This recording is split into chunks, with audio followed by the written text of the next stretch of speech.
Robust regression. Robust regression is used when there are too many outliers in the data. Now you know that if your data has too many outliers, it is not a suitable data for statistical modeling.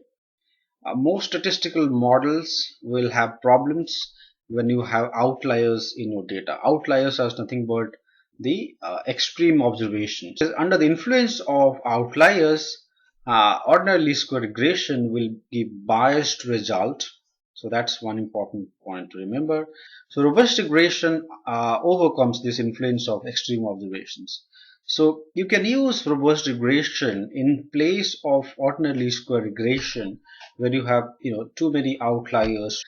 Question is, why don't we remove outliers? Like it is recommended in many statistical modeling exercises that you should remove outliers or deal with them before going ahead with modeling. Well, sometimes it is important to keep outliers in your data. You can't remove them, and there are many reasons. Sometimes there is a restriction that you cannot remove every data. If you remove some of these data points, it will reduce the sample size.